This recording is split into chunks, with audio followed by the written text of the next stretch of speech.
Selamat siang, Bapak Ibu sekalian. Terima kasih atas kehadiran Bapak Ibu pada sidang prapromosi tertutup ini. Izinkan saya untuk mempresentasikan laporan penelitian dengan judul Model Scaling Agile berbasis MMI2 dan The Essence of Software Engineering. Sidang hari ini merupakan kelanjutan dari sidang penelitian pada tanggal 21 Oktober 2024 lalu. Sedikit merefresh mengenai penelitian ini, menggunakan metode Design Science Research dari Pevers, di mana paruh pertama penelitian ini melibatkan tahap 1, 2, dan 3. Pengujian dari penelitian paruh pertama ini sudah kita lakukan pada sidang 21 Oktober lalu di sidang hasil penelitian. Fokus hari ini kita akan membicarakan di paruh kedua penelitian, yaitu tahapan 4, demonstrasi, tahapan 5, evaluasi, dan 6, komunikasi. Eh, Pada tahapan pertama, pada paruh pertama telah dihasilkan tiga buah artefak, di mana artefak pertama adalah The Essence of Scaling Agile. Scaling Agile adalah sebuah bentuk penerapan Agile untuk pengembangan perangkat lunak yang berskala enterprise atau besar, di mana pengembangan perangkat lunak ini melibatkan banyak tim dan melibatkan banyak stakeholder. Dengan terlibatnya banyak personil dan stakeholder ini kemudian muncul isu-isu yang berhubungan dengan keorganisasian dalam project management seperti inter-team coordination, pembagian tugas, knowledge management, dan lain-lain. Kemudian di essence of scaling agile sendiri adalah elemen-elemen yang menjadi bagian yang membangun konsep dari scaling agile. Elemen-elemen ini bersifat generik dan agnostik. Jadi dia tidak membicarakan mengenai scaling agile yang dibawa oleh Safe, scaling agile yang dibawa oleh LESS atau Nexus. Tapi diharapkan elemen ini menjadi elemen scaling agile yang universal. Hal ini memungkinkan organisasi dan perusahaan untuk tidak tergantung pada framework tertentu untuk melihat konsep scaling agile. Maksudnya melihat ini memungkinkan organisasi untuk dapat mempelajari, melakukan perbandingan, modifikasi, atau tailoring framework scaling agile mereka atau framework scaling agile yang sudah ada untuk diadopsi, atau bahkan untuk membuat custom framework scaling agile sendiri dari awal yang cocok dengan organisasi mereka. Kemudian artefak ketiga adalah uh, scaling agile model based on CMMI 2. Di sini dilakukan mapping antara the essence of scaling agile dengan practice area yang ada di CMMI 2. Hingga memungkinkan model ini bisa digunakan sebagai framework scaling agile, sebagai layaknya dia seperti Safe, seperti Nexus, dan lain-lain. Atau sebagai add-on untuk proses pengembangan perangkat lunak yang sudah ada, hingga di-scale menjadi enterprise level. Contohnya misalnya di sebuah organisasi sudah menjalankan Scrum, bisa menggunakan model ini untuk men-scale Scrum-nya dia menjadi scale Scrum.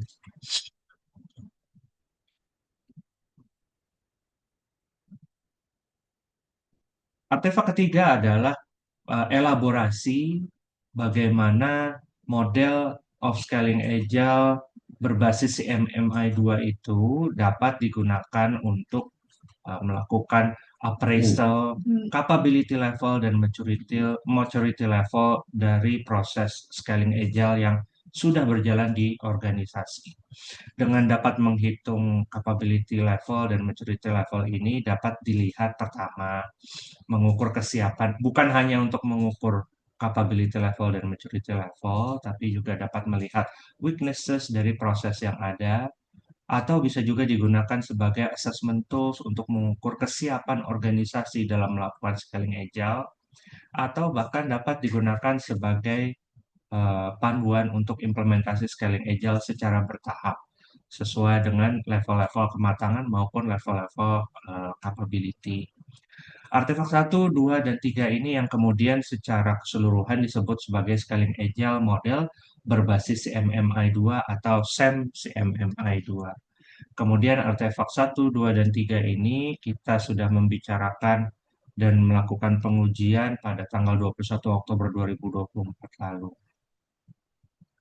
Kemudian sudah mendapatkan feedback, review dari Bapak Ibu penguji sekalian, yang kemudian feedback dan review tersebut telah di follow up, melakukan revisi terhadap naskah penelitian, kemudian sudah dilaporkan lagi ke Bapak Ibu sekalian. Eh, Dalam hari ini kita akan membicarakan mengenai beberapa tahapan di paruh kedua, yaitu antara lain validasi model scaling agile berbasis CMMI 2 dan melanjutkan tahap 4 dari DSR, yaitu demonstrasi, tahapan 5 evaluasi, dan tahapan 6 komunikasi. Di dalam kegiatan validasi model scaling agile berbasis CMMI 2 ini sebenarnya salah satu rangkaian dari kegiatan validasi maupun evaluasi model ini di dalam penelitian ini. Ada sudah secara keseluruhan ada 3 sesi kegiatan yang melibatkan narasumber, yang secara total ada 15 narasumber. Yang kegiatan yang melibatkan narasumber yang pertama adalah validasi Essence of Scaling Agile. Di sini sudah kita lakukan di paruh pertama penelitian, di mana kegiatan ini melibatkan Bapak Muhammad Singgih Zulfikar Ansori, Bapak Dr. Teguh Raharjo, Ibu Rina Yuniarti, dan Bapak Aditya Suryomurtijo. Kemudian hari ini kita akan membicarakan yang pertama adalah validasi model scaling agile berbasis CMMI 2, melibatkan Bapak Heru Martin dengan pengalaman 20 tahun di IT, Ibu Niwayan Krisnawati pengalaman 25 tahun, Bapak Kodrat Mahatma 15 tahun, Bapak Bayu Waseso 20 tahun, dan Bapak Yuki Alkodri dan Bapak Ahmad Arzal yang telah melakukan penelitian menggunakan CMMI. Kemudian sesi ketiga adalah yang kita bicarakan nanti pada tahapan evaluasi, melibatkan Bapak Muhammad Hesbi dan Bapak Imade Bapak Imade Aditya atau Pak Adit, dan kemudian membicarakan mengenai studi kasus ini Bapak Ahmad Syahab dari PT Zendit dan Bapak Fahri Rozi Umar, Kepala Subdirektorat Perencanaan Sistem Informasi di LNSW, dan Ibu Khairunisa, Kepala Seksi Tata Kelola Manajemen Program Teknologi di LNSW. Kita akan membicarakan kegiatan lanjutan penelitian. Pertama adalah validasi model scaling agile berbasis CMMI 2, di mana objektif dari kegiatan ini adalah melakukan konfirmasi dari model yang telah dihasilkan dan melakukan koreksi bila ada bersama narasumber, mengungkap elemen maupun hal lain yang belum teridentifikasi di tahap penyusunan artefak untuk mendapat masukan dari narasumber, menggali informasi tambahan atau pengayaan terhadap model berdasarkan point of view yang diberikan oleh narasumber.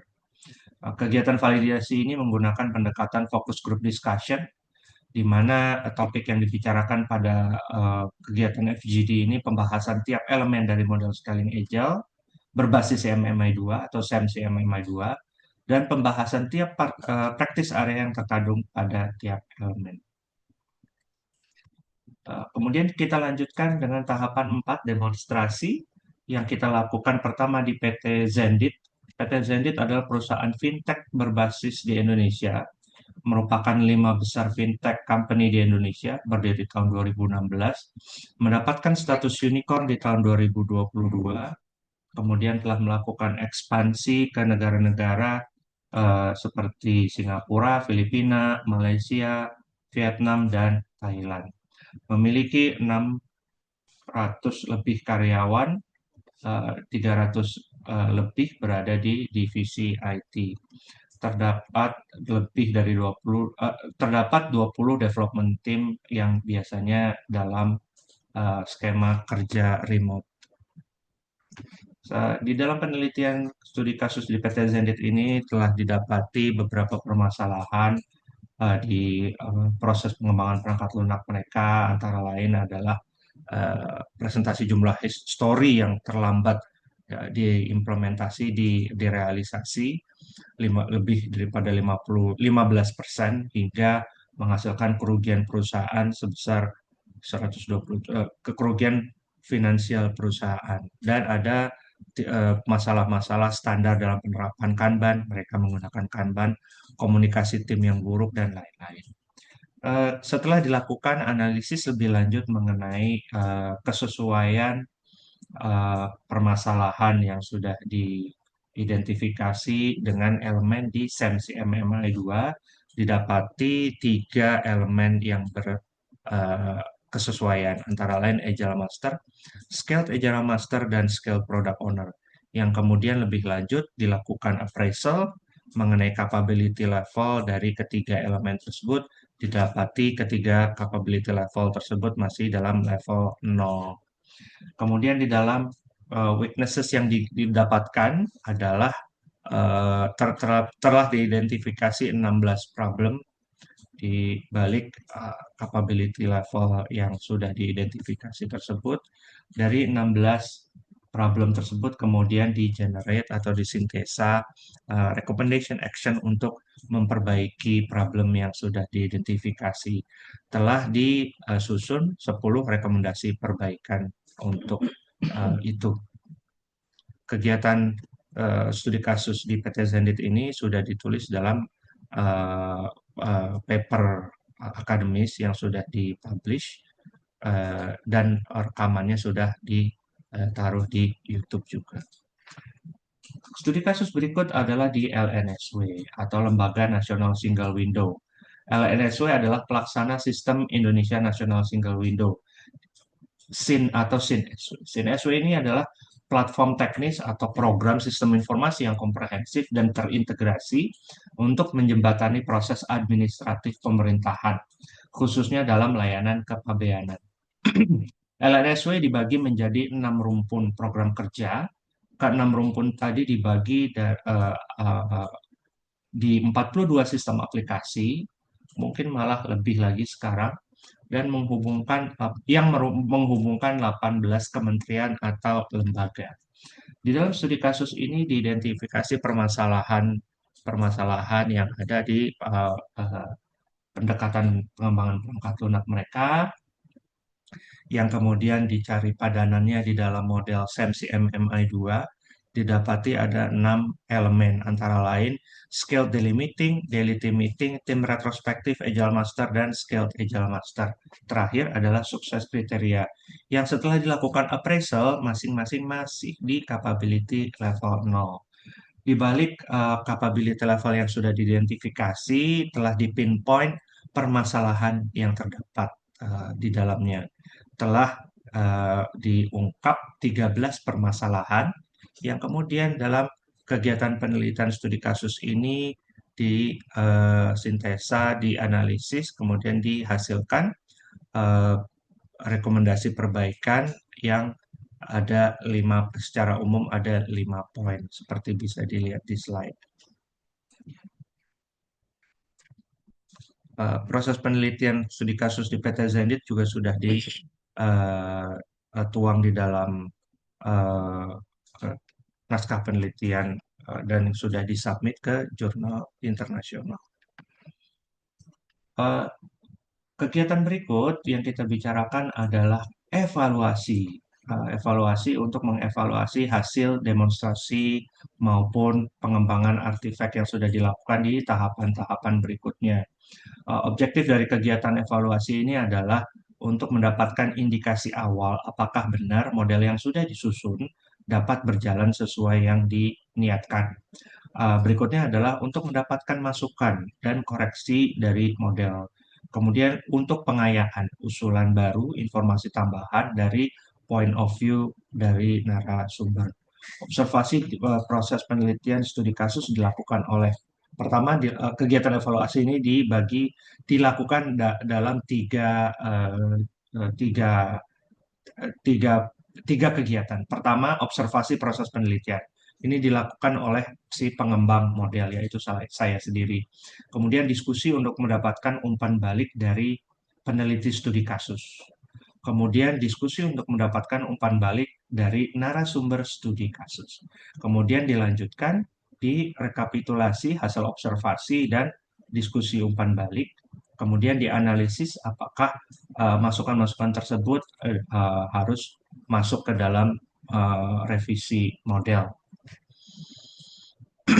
Berikutnya, dalam kegiatan evaluasi ini kemudian kita lanjutkan beberapa hasil observasi yang bisa di-highlight antara lain adalah eh, studi kasus di PT Zenit memiliki constraint waktu hingga dapat dilihat terjadi kegiatan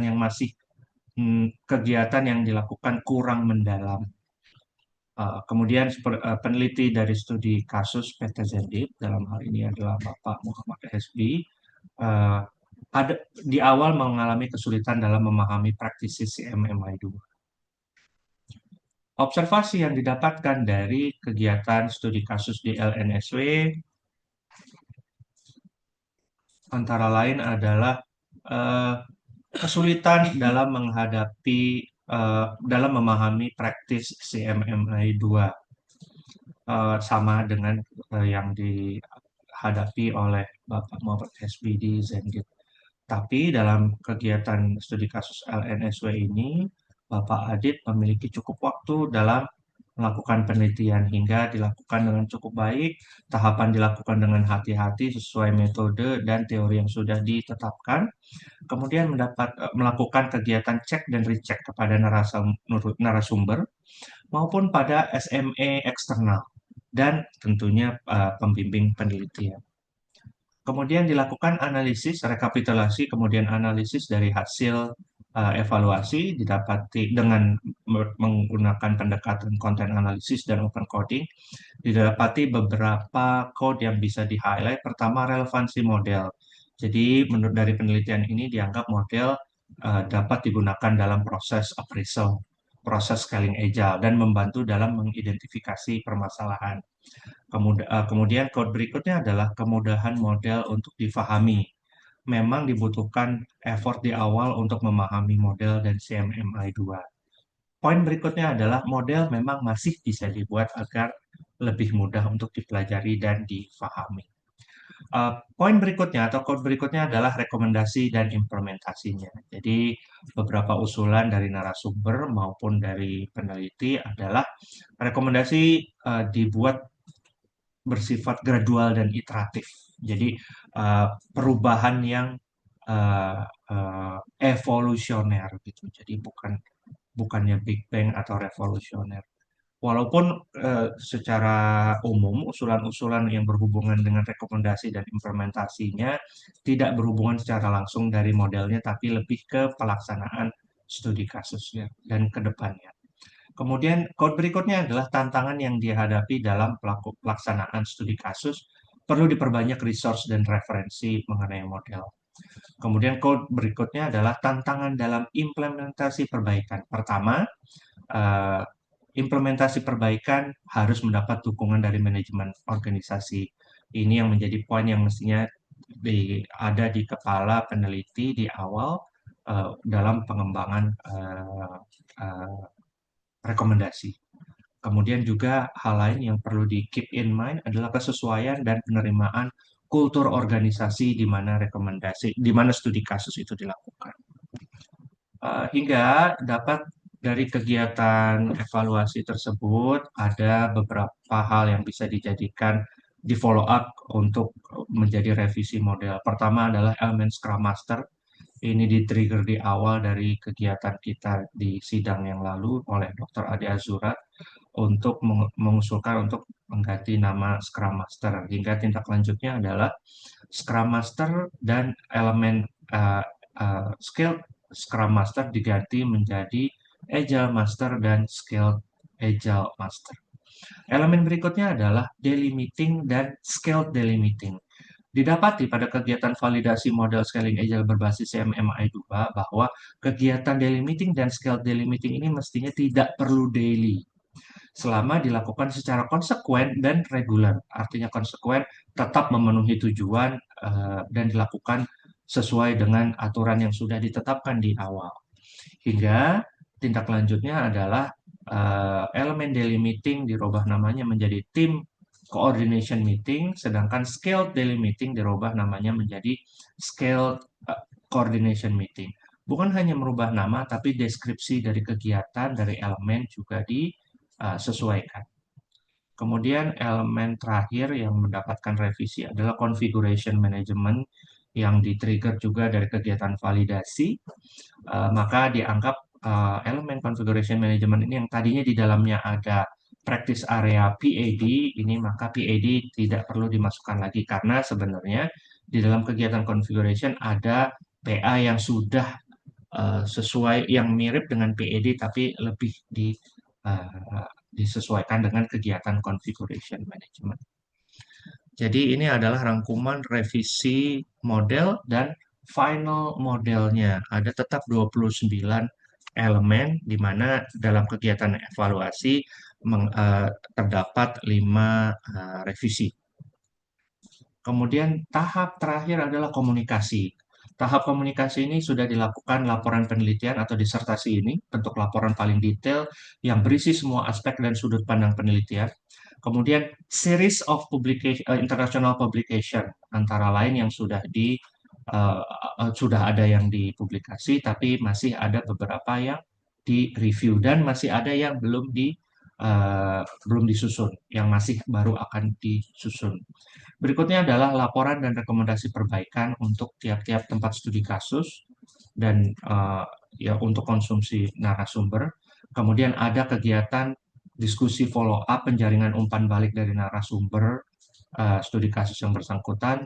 Dan untuk LNSW mereka require executive summary yang sudah kita susun dan kita serahkan ke mereka untuk konsumsi pihak manajemen di LNSW. Penutup penelitian pertama kita simpulkan bahwa permasalahan umum dari framework scaling agile adalah mendapatkan framework scaling agile yang sesuai dengan organisasi, keadaan dan kultur dari organisasi. Tantangannya adalah menemukan framework yang cocok tersebut.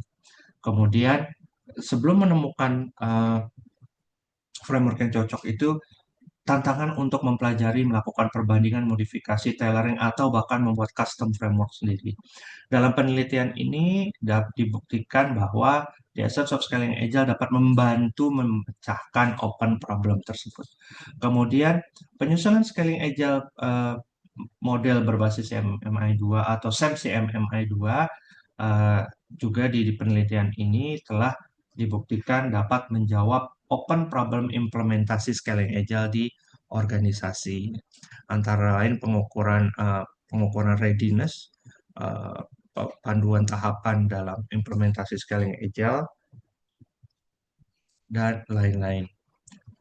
Penutup, saran untuk penelitian ke depannya yang dapat di-highlight adalah memperbanyak narasumber dari kultur dengan kultur yang berbeda. Jadi 15 narasumber yang terlibat di penelitian ini semuanya masih dalam cakupan Indonesia. Diharapkan ke depannya dapat dilakukan penelitian kembangan untuk melakukan validasi atau evaluasi model dari narasumber dari negara lain maupun dari region lain gitu. Kemudian untuk membuat model dapat mudah dipelajari atau difahami, ide awalnya pertama membuat kategorisasi elemen di dalam model. Jadi ada 29 elemen yang kemungkinan masih bisa disederhanakan dalam kategorisasi. Kemudian meneliti apakah bisa dilakukan penyederhanaan dalam praktis yang ada di dalam tiap elemen. Eh, Berikutnya adalah untuk memperbanyak resource, itu bisa dilakukan penelitian-penelitian lain yang berhubungan atau menggunakan SAM-CMMI2. Antara lain, SAM-CMMI2 dengan fungsinya sebagai framework scaling agile, mengimplementasi scaling agile menggunakan SAM-CMMI2, atau sebagai add-on dari proses yang sudah berjalan, men-scale proses pendekatan perangkat lunak yang sudah ada sekarang dengan SAM-CMMI2. Kemudian sebagai appraisal tool untuk mengukur capability level atau maturity level, dari proses scaling agile yang sudah berjalan, kemudian juga sebagai assessment tool untuk mengukur readiness organisasi dalam melakukan scaling agile. Terima kasih Bapak Ibu sekalian.